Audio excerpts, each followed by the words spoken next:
Sezno. The saturation era was something else. Bro, I'm reminiscing today about Brockhampton. It wasn't that long ago. Whatever memories you've got, this is the Brockhampton Memories Forum on the channel. So, 2017 was magic. I look back on like the musical experiences I've had in my life, and the Saturation trilogy is like near the top of the list. That shit meant something to me, bro. As it did to so many other people, as it probably did for you if you clicked on this. No exaggeration, like I actually don't know if I would be the same person if that didn't happen. Or if I hadn't known about it while it was happening. It was so perfectly a moment. Short term, beautiful thing that was like never meant to last forever. And that's what was so great about it. They were huge for me and helping me recognize that like maybe I could make music. I graduated high school in June of 2017. So I found out about Brockhampton the summer I was 18 years old. In retrospect, like not a bad time to be 18 culturally, in my opinion, given what was going down then, especially in the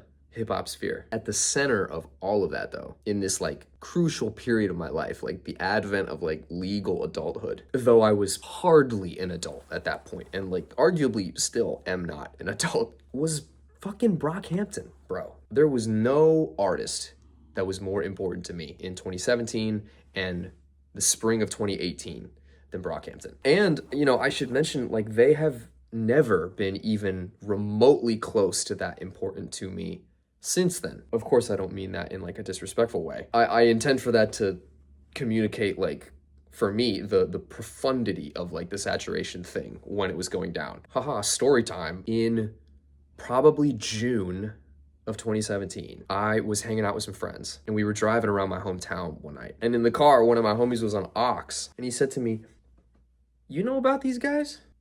Brockhampton?"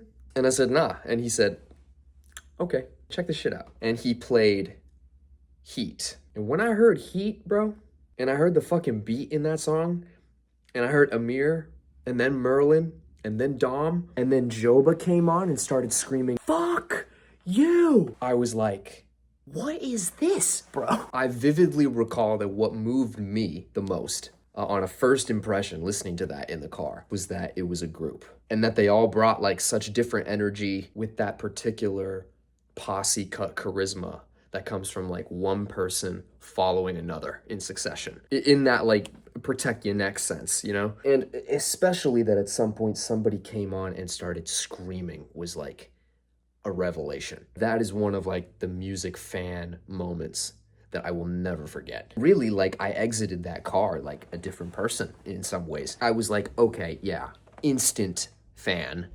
More of this, please. This was probably June. I can't remember exactly, but that's my best guess. I know for sure that only the first Saturation was out at this point. And of course, it didn't take me long to discover their YouTube channel and all the lore that was on there. Brockhampton is like the major example I can think of where I got super into the lore of an artist as it was unfolding. I fell completely for the world building that they were doing immaculately in this era. And those music videos from that time are so DIY and so simple in a way. But to me, they were just the coolest fucking things I'd ever seen. I found myself like watching every video closely and saying like, okay, who's this? And like, who's this? And like, where are they? What do they all talk about? And there's just like a particular vibe about those 2017 Brockhampton videos, like the summer in LA, that first house that you see in like the Face video and the Star video, and the street outside that I can picture so vividly in my mind, even though I've never physically been there. Like feeling like you were in the house with them as they were cooking all this stuff. And of course, like I loved the fact that they were essentially just a bunch of kids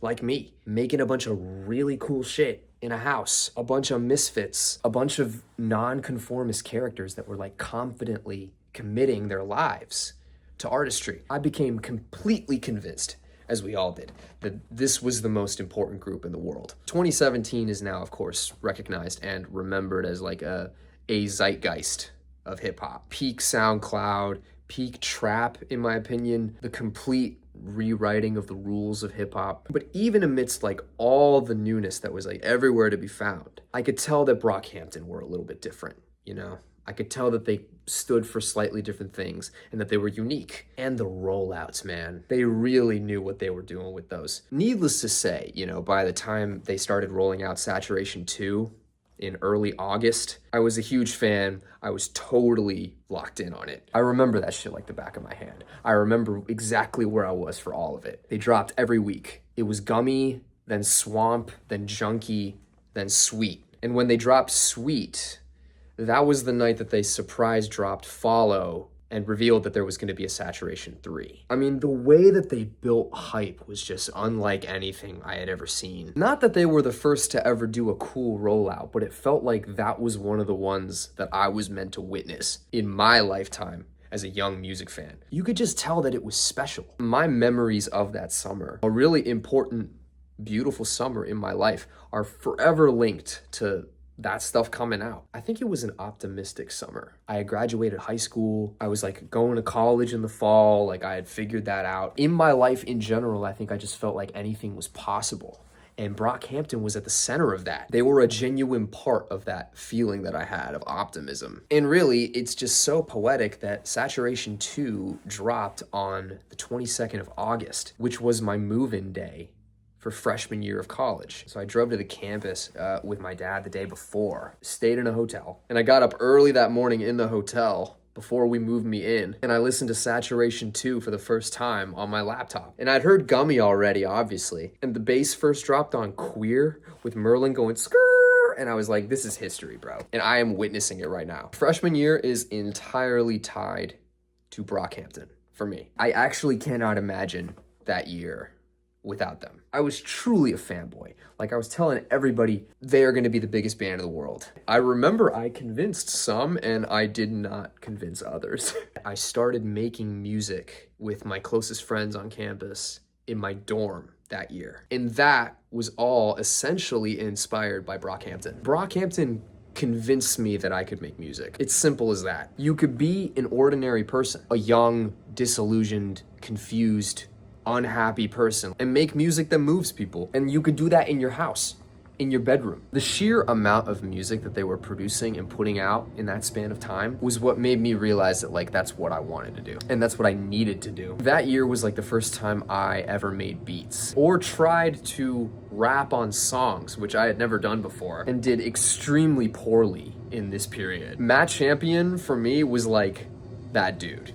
In 2017, early 2018. I tried his like deep voice cadence and like totally failed at it, you know? Low-key, I'm a heartthrob. I was in a band at that time, so that year I locked in on making like a bunch of garage band songs and essentially recorded like an album and a half's worth of material. Recording into like my roommate's snowball mic in my dorm because I had no equipment. And that music is actually still out if you're curious. I'm not gonna put a link or whatever, but if you really want to hear it, ask for it in the comments. It's all very adolescent and lo-fi, but I don't think any of it's bad. Now, of course, there's many chapters after that before Sezno became a thing. But that year, my year with Brockhampton, was when I began to take myself seriously as a musician and as a songwriter and started making shit all the time as a means to find solace. I discovered what making music truly meant to me in the Saturation era. Now, I don't doubt that I would have gotten there without Brockhampton specifically, but at that crucial period in my life, it was them. And even then, I knew that it was a big deal. And I knew that there weren't gonna be that many artists that meant that much to me. Saturation 3 arrived in December. Of course, I vividly remember Boogie when it dropped, which I'm actually not so crazy about that song anymore, but it was an addictive song at the time. And of course I listened to the whole album when it dropped with some friends in my dorm. And of course had the mind blown moment where the ending of Team fades into the beginning of Heat, a la Finnegan's Wake. There's this very specific kind of person that understood that reference, and you should comment if it's you. Saturation 2, though, will always be my favorite. But I have many good memories of listening to tracks from all three with my friends. I guess to like conclude the story, like I think every Brockhampton fan remembers when the Amir stuff went down, which for me was after freshman year had ended and I was back home for the summer. And for me it was like the balloon just popped. You just knew immediately that it was never gonna be the same. Oh, and I should mention that no, I did not see them live in this period. The Saturation period, I mean. Not that period where they awkwardly stand there for Amir's verses and cry. Bro, those videos were a drag. I, of course, listened to every record after that once it came out. I was progressively less interested with each record, basically. Though, of course, there is great music on every single one. But I recall listening to Iridescence for the first time in the fall of 2018 and saying, like, this is not bad, but it's not the same. But like I said, it only makes the saturation period stick out more deeply in my mind, as in Extraordinary Time. And seriously, like, if they were trying to inspire people with what they were doing then, they sure as fuck did that with me, at a level that few have before or since, in terms of contemporary acts. And I still listen to songs from those albums from time to time. But yeah, that's my Brockhampton story. They're super important to me. Sezno wouldn't really exist without Brockhampton. Those of you who are Brockhampton fans, like, what do you recall? What are some of the things that were going on for you? I would love to hear about it. It's always very fun to share memories about that kind of stuff. So anyway, if you made it this far, thank you for watching. Love ya. Bye.